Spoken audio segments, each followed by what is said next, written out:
Protest organizers have issued a statement saying police are practicing systematic repression. Ashante Hathaway, Press TV, Montreal. Joshua Blakeney is our correspondent in Canada's Calgary. He is with us now via Skype live with the latest. So Joshua, speaking about the 200 students we're hearing who were arrested by police, and it is quite ironic. They were out to protest police brutality and they were arrested. Tell us what's happened to them, whether they'll be facing any charges or whether they've been released yet. Yes, it is ironic, Homer. I think last week there was a protest against police brutality in which the police displayed similar draconian measures against the protesters. Yes, it's more human rights violations emanating from Canada.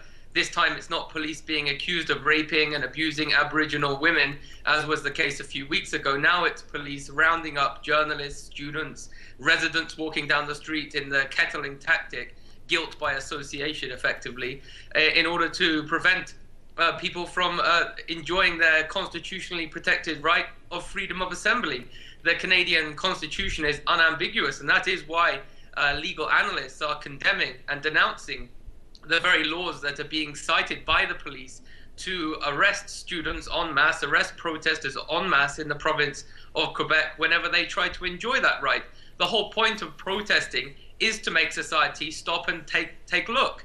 And yet the police are saying that they have to have all these technical rules that if violated, they can fine students for the infractions in order to keep the peace and make sure protests are orderly. The point of not using violence and using protest methods is to make society wake up, make politicians wake up and look at the complaints that people have. And the police are trying to basically circumscribe and curtail the abilities of people in Canada to protest. And these laws were implemented as part of the crackdown on the student protests that erupted in February of 2012. And I think many Canadians think that those laws were just temporary measures, but actually those laws, as we're seeing, are actually still on the books in Canada. Like I'm talking about, for example, Bill 78.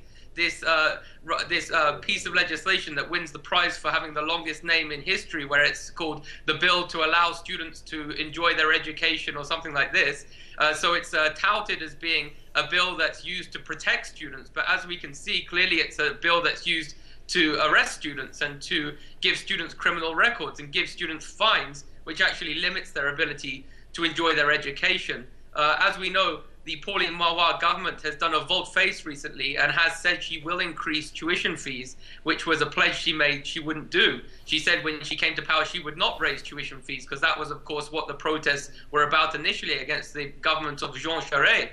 And so she's done a volte-face, which has incensed students, which is why they have amassed on the streets of Quebec in order to protest yet more austerity measures in this country, which I always say on Press TV, we have to remind your viewers that we have the third largest oil reserves in the world, the second largest uranium reserves, diamonds, all kinds of natural wealth. In Quebec, they produce hydroelectric power, and those profits go somewhere. And the students are saying, why in such a rich country with a comparatively small population should we be denied the basic right that if you're working class and poor, to be able to have access to education? They're not willing to accept that. There's a culture of social democracy and of more socialistic policies in that province, and that's why you're seeing perennial protests, because they're not going to back down until they get the basic elementary human rights upheld in that province. Thank you very much. Joshua Blakeney, our correspondent with us there via Skype from Calgary in Canada. Moving on, Chinese President Xi Jinping says relations between Beijing and Moscow are one of the most important in the world.